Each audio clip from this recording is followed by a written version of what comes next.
अगले 20 मिनट में आपको 20 अहम खबरों से रूबरू कराएंगे। चलिए शुरू करते हैं 20 मिनट में 20 खबरों का सिलसिला।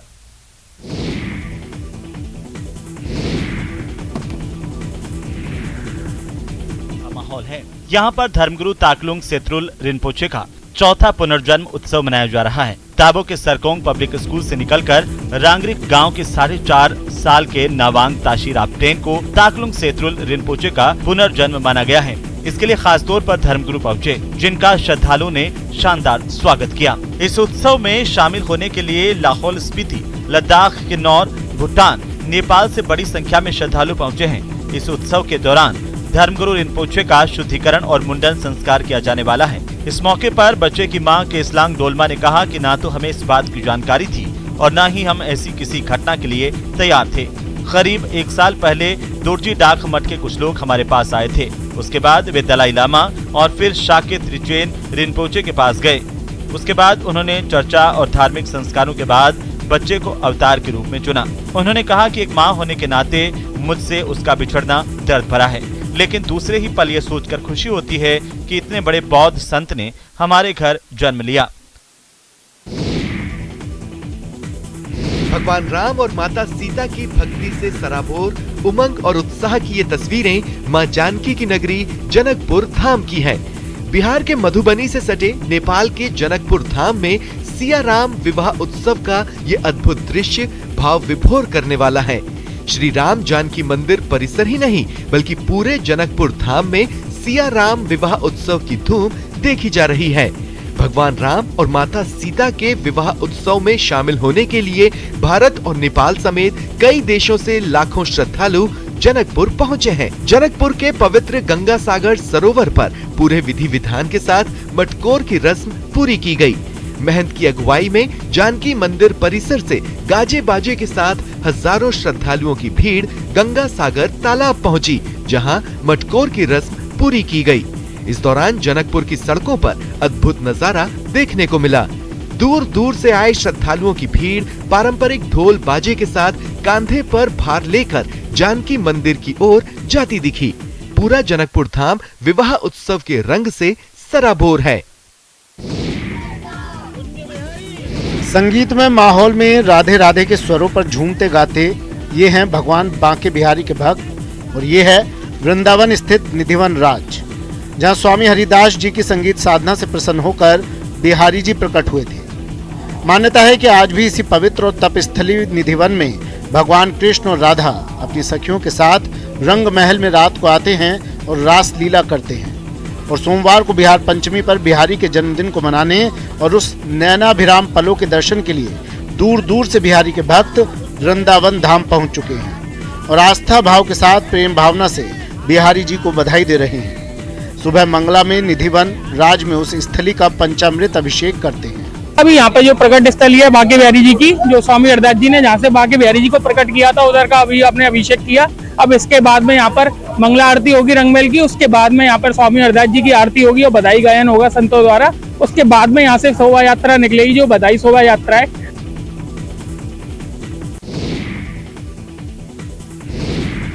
मुंगेर में एक वीडियो बड़ी तेजी से वायरल हो रहा है, जिसमें एक अजीब सी शक्ल वाली बकरी के बच्चे को देखा जा सकता है। संग्रामपुर प्रखंड स्थित झिकुली गांव के किसान पप्पू शर्मा के घर में 1 सप्ताह पहले बकरी ने एक मेमने को जन्म दिया, जो अजब तरह का था। ऐसा लग रहा है कि वह चेहरे से इंसान जैसा दिखता है। बकरी के बच्चे की आंखें मनुष्य की तरह सामने थी। इन बकरी के नाक और जीभ नहीं थी। इसे देखने के लिए लोगों का हुजूम इन दिनों पप्पू के घर में लगा हुआ है। लोग इसे चमत्कार मान रहे थे। इसके साथ ही बताया कि अब तक उन्होंने इस ढंग के बकरी के बच्चे को नहीं देखा।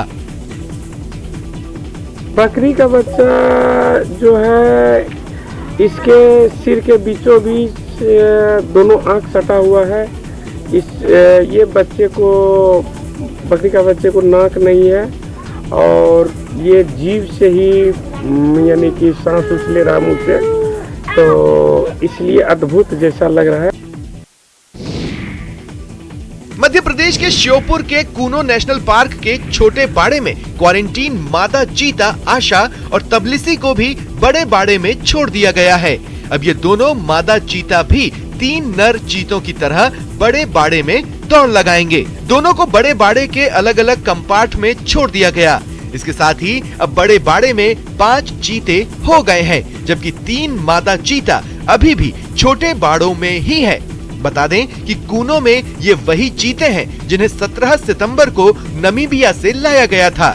नमीबिया से लाए गए 8 चीतों से 3 नर और 2 मादा चीता अब तक बड़े बाड़े में छोड़ी जा चुकी है। अब 3 मादा चीता अभी छोटे बाड़ों में ही क्वारंटीन है। बताया जा रहा है कि इन तीनों को भी इसी सप्ताह बड़े बाड़े में छोड़े जाने की संभावना है। 17 सितंबर से छोटे बाड़े में क्वारंटीन 2 मादा चीताओं को 27 नवंबर को बड़े बाड़े में छोड़ा गया है। इस लिहाज से 72 दिन बाद ये दोनों छोटे बाड़े से निकली हैं। सूरजपुर के प्रतापपुर वन परिक्षेत्र के पकनी जंगल किनारे एक नर हाथी का संदिग्ध हालत में शव मिला, जिसके बाद ग्रामीणों में हड़कंप मच गया। वहीं वन अमले को हाथी की मौत की जानकारी ही नहीं थी और ग्रामीणों ने मृत हाथी पर चढ़कर तस्वीरें भी खिंचवाई। वन अमले को जानकारी मिलने के कई घंटे बाद अधिकारी और चिकित्सक की टीम मौके पर पहुंची, जांच और पोस्टमार्टम की कार्रवाई में जुट गई। ऐसे में हाथियों पर निगरानी रखने के वन अमले के दावे फिर एक बार खोखले नजर आए। जहां मृत हाथी बीते कई दिनों से दल से बिछड़कर हुई जजावल पकनी क्षेत्र में विचरण कर रहा था। ऐसे में अधिकारियों को हाथी की पहचान भी नहीं है।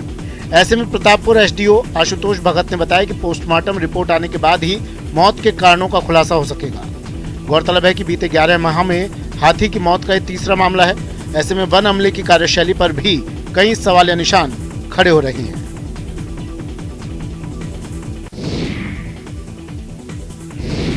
यूपी के मुजफ्फरनगर जनपद में सोशल मीडिया पर एक वीडियो जमकर वायरल हो रहा है, जिसमें कार के पीछे कुत्ते को बांधकर खींचा जा रहा है। बताया जा रहा है कि यह वीडियो नगर कोतवाली क्षेत्र का है, जहां 25 नवंबर को एक व्यक्ति एक मृत कुत्ते को अपनी कार के पीछे बांधकर खींचते हुए ले जा रहा था। इस दौरान इस घटना को किसी राह चलते बाइक सवार ने पीछे से अपने मोबाइल में कैद कर सोशल मीडिया पर वायरल किया। वीडियो के वायरल होने पर क्षेत्रीय जनता में रोष के चलते पुलिस ने तुरंत संज्ञान लेते हुए आरोपी व्यक्ति हामिद के विरुद्ध पशु क्रूरता अधिनियम की धारा 3 और 11 में मुकदमा दर्ज करते हुए आरोपी को गिरफ्तार कर लिया और साथ ही घटना में प्रयुक्त कार को भी पुलिस ने अपने कब्जे में लेकर सीज कर दिया है। इस वीडियो में एक गाड़ी एक कुत्ते को खींच के ले जा रही है। वीडियो का तुरंत संज्ञान लेते हुए थाना कोतवाली में सुसंगत धाराओं में मुकदमा पंजीकृत कर लिया गया है।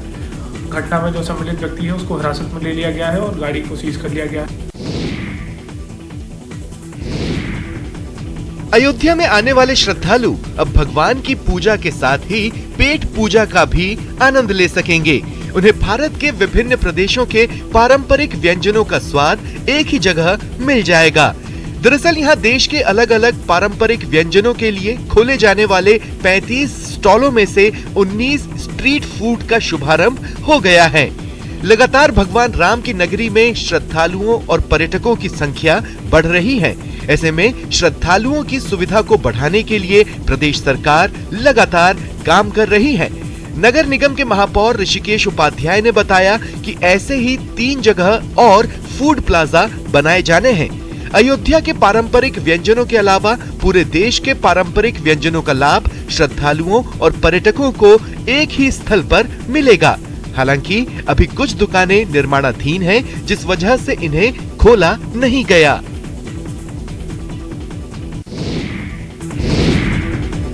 देवघर के बाबा मंदिर में पारंपरिक ढोल और शहनाई के साथ छऊ नृत्य पर पश्चिम सिंहभूम से आए आदिवासियों का समूह थिरकता रहा।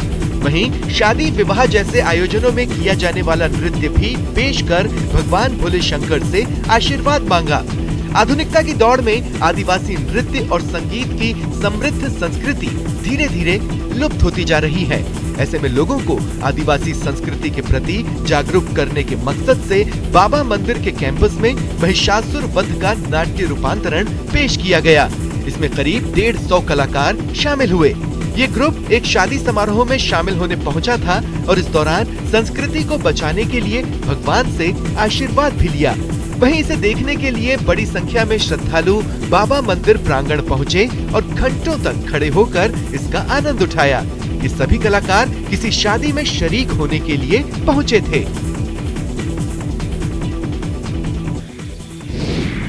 मध्य प्रदेश के शिवपुरी की बेटी मुस्कान शेख ने न्यूजीलैंड में आयोजित कॉमनवेल्थ पावर लिफ्टिंग चैंपियनशिप में 4 गोल्ड मेडल जीतकर पूरी दुनिया में भारत का परचम लहरा दिया। आपको बता दें कि इस वक्त चैंपियनशिप न्यूजीलैंड में चल रही है और इसमें शामिल होने के लिए भारत से 22 सदस्यों का पहला ग्रुप 25 नवंबर को रवाना हुआ था। इसी ग्रुप में शिवपुरी के ग्राम मझेरा की मुस्कान शेख भी शामिल थी, जबकि उनका पिछले महीने ही इस चैंपियनशिप के लिए चयन हुआ था। मुस्कान 2 दिसंबर को भारत लौटेंगी। मुस्कान शेख शिवपुरी जिले के छोटे से गांव मझेरा की रहने वाली हैं। उनके पिता दारा मोहम्मद पोल्ट्री फार्म व्यवसायी हैं। अपनी बेटी के साथ दारा मोहम्मद ने पूरी मेहनत की और न केवल खुद उनके प्रशिक्षक बने, बल्कि देश भर में जहां भी मुस्कान खेलती है वो वहां मौजूद रहते हैं। मुस्कान शेख की न्यूजीलैंड की सफलता ने न केवल शिवपुरी और मध्य प्रदेश बल्कि पूरी दुनिया में भारत का परचम लहरा दिया है। इससे पहले मुस्कान शेख ने अगस्त 2022 में all India power lifting competition में 2 गोल्ड और 1 सिल्वर मेडल जीता था।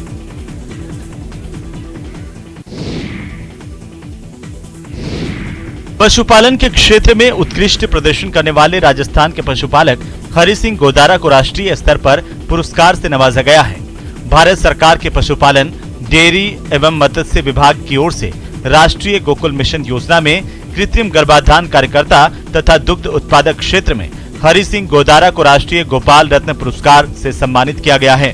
बेंगलुरु में आयोजित सम्मान समारोह में सूरतगढ़ तहसील के संघर गांव के पशुपालक हरि सिंह को केंद्रीय पशुपालन राज्य मंत्री डॉक्टर संजीव बालियान ने द्वितीय पुरस्कार के रूप में 3 लाख रुपए नकद, गाय बछड़े की प्रतिमा और प्रशस्ति पत्र देने के साथ ही शॉल ओढ़ाकर उनका सम्मान किया।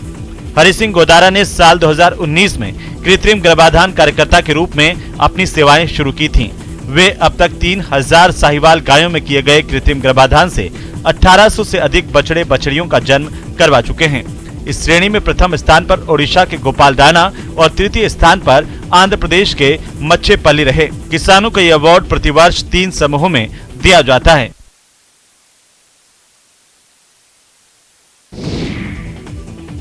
वैशाली के भगवानपुर में यूरोपियन कंट्री नीदरलैंड से आए मेहमान ग्रैंड मास्टर कांचो का जोरदार स्वागत किया गया। पटना एयरपोर्ट से मुजफ्फरपुर जाने के क्रम में ग्रैंड मास्टर को भगवानपुर अड्डा चौक पर रोककर उनका स्वागत किया गया। बताया गया कि कांचो वर्ल्ड ज़ेन टू सीन कराटे फाउंडेशन के चेयरपर्सन हैं, जो पहली बार भारत दौरे पर आए हैं। वे सबसे पहले मुजफ्फरपुर में ब्रांच का निरीक्षण करेंगे। साथ ही मुजफ्फरपुर के खिलाड़ियों को भी विदेशी कोच के द्वारा मार्शल आर्ट की ट्रेनिंग दी जा सकेगी। 2 दिसंबर से 4 दिसंबर तक अंतर्राष्ट्रीय कराटे प्रशिक्षण सेमिनार सह बेल्ट ग्रेडिंग टेस्ट प्रतियोगिता का भी आयोजन किया गया है, जिसमें वे शामिल होंगे। इसके अलावा मुजफ्फरपुर ब्रांच में कराटे सीख रहे खिलाड़ियों को भी ट्रेनिंग दी जाएगी, जिससे स्थानीय खिलाड़ी काफी उत्साहित हैं।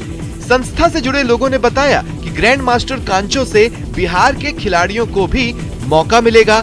15 दिनों तक खिलाड़ियों के लिए इंटरनेशनल कोचिंग का ट्रेनिंग कैंप चलाया जाएगा, जिसमें पूरे बिहार के खिलाड़ी पार्टिसिपेट करेंगे।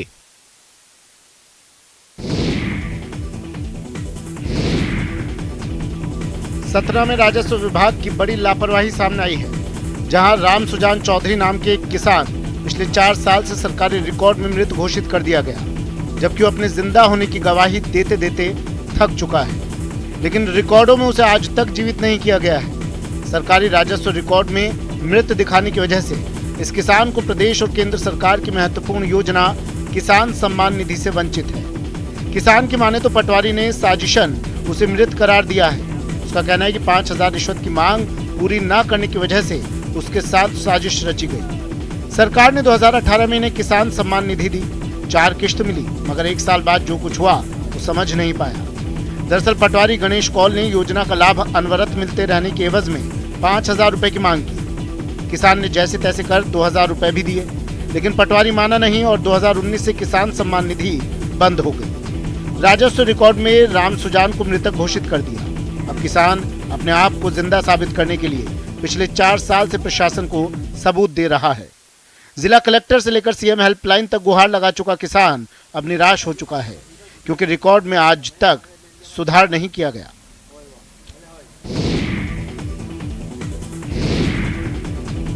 जल जीवन मिशन के तहत प्रदेश के 39,521 गांव में 93.87 लाख घर घर जल कनेक्शन की स्वीकृतियां प्राप्त कर ली गई हैं। जल्द ही राजस्थान जल जीवन मिशन 1 करोड़ स्वीकृतियों के आंकड़े को छू जाएगा। जलदाय विभाग का यह दावा है कि प्रदेश में 30,52,000 ग्रामीण घरों में जल कनेक्शन दिए जा चुके हैं। इसे अब तेजी से आगे बढ़ाया जाएगा। जलदाय विभाग के मुताबिक प्रदेश में कुल स्वीकृत 134 वृहद परियोजनाओं में से 86 परियोजनाओं के तहत 9,234 गाँव में 22.21 लाख जल संबंधों के लिए 10,835 करोड़ रुपए के कार्यादेश जारी हो चुके हैं। अधिकारियों ने बताया कि आगामी SLSSC में 4 वृहद परियोजनाओं की स्वीकृति प्रस्तावित है, जिनसे प्रदेश के 1,963 गाँव में 3 लाख जल संबंध जारी होंगे। जल जीवन मिशन की गाइडलाइन के मुताबिक हर घर जल का सर्टिफिकेशन किया जाए। अभी तक आयोजित ग्राम सभाओं में 686 गांवों को हर घर जल प्रमाणित कर दिया गया।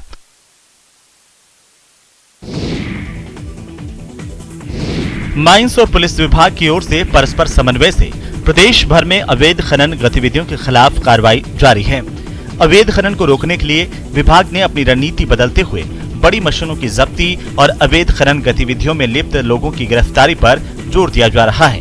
21 जुलाई से अब तक प्रदेश में करीब 100 HEMM मशीनों समेत 185 से अधिक मशीनरी जब्त की जा चुकी है।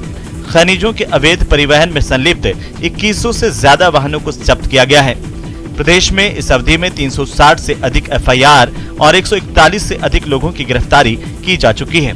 मुख्यालय स्तर पर मॉनिटरिंग व्यवस्था को और अधिक सख्त किया गया है, जिससे अवैध गतिविधियों पर कार्रवाई और मुख्यालय स्तर से समय पर निर्देश मिलने लगे हैं। अलवर के राजीव गांधी सामान्य अस्पताल में ट्रॉमा वार्ड में कैंसर केयर क्लिनिक OPD शुरू की गई है। पहले यह OPD अस्पताल में 11 नंबर कमरे में संचालित हो रही थी, लेकिन अब ट्रॉमा सेंटर में कैंसर OPD खोली गई है। इस कैंसर केयर OPD में डॉक्टर, नर्सिंग कर्मी भी नियुक्त कर दिए हैं। इस कैंसर केयर OPD में रोजाना करीब 40 से अधिक मरीज आते हैं। OPD में आने वाले मरीजों में ज्यादातर मरीज मुंह और गले के कैंसर के मरीज हैं। उसके अलावा दूसरे नंबर पर महिलाओं में स्तन कैंसर और सर्वाइकल कैंसर की ज्यादा शिकायत आ रही है। यहाँ मौजूद डॉक्टरों का कहना है कि कैंसर का पता बहुत देरी से चलता है, इसलिए लोगों को सावधानी बरतने की बहुत ही ज्यादा आवश्यकता है।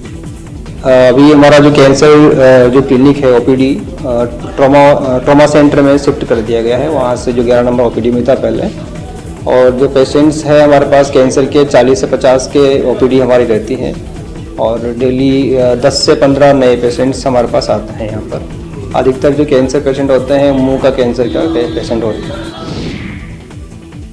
महाराष्ट्र के अकोला स्टेशन से एक दिल दहला देने वाला वीडियो सामने आया है, जिसे देखकर आपके रोंगटे खड़े हो जाएंगे। इस वीडियो को देखकर आप कहेंगे कि भाई दुर्घटना से देर ही भली है। दरअसल अकोला स्टेशन पर एक महिला यात्री चलती ट्रेन में चढ़ने की कोशिश करते समय प्लेटफॉर्म पर गिर पड़ी, लेकिन तभी देवदूत की तरह RPF जवान ने उनकी जान बचा ली। ये पूरी घटना CCTV में कैद हो गई। तस्वीरों में देखा जा सकता है कि ट्रेन पूरी रफ्तार के साथ जा रही है। तभी एक महिला यात्री ट्रेन पर चढ़ने की कोशिश करती है, लेकिन महिला ट्रेन से गिर जाती है।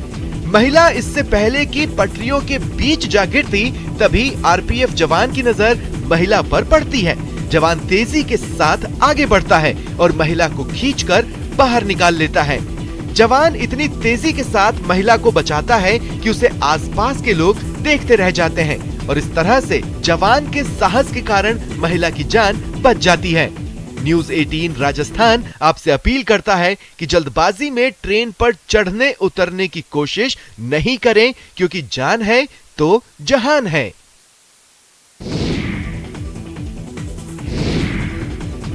उत्तर प्रदेश का वाराणसी पूरी दुनिया में धार्मिक पर्यटन का केंद्र है। हर दिन यहाँ हजारों की संख्या में पर्यटक आते हैं, लेकिन यही धार्मिक नगरी काशी गुलाबी ठंड में विदेशी परिंदों का पसंदीदा डेस्टिनेशन बन गया है। रूस से लगे महासागर के पूर्वी और पश्चिमी क्षेत्र से हजारों साइबेरियन पक्षी हजारों किलोमीटर का सफर कर यहाँ पहुँचते हैं। नवंबर से फरवरी तक ये विदेशी पक्षी यहाँ गंगा की लहरों में अटखेलियाँ करते हैं और गंगा पार रेत पर अपने अंडे देते हैं। ये पक्षी 4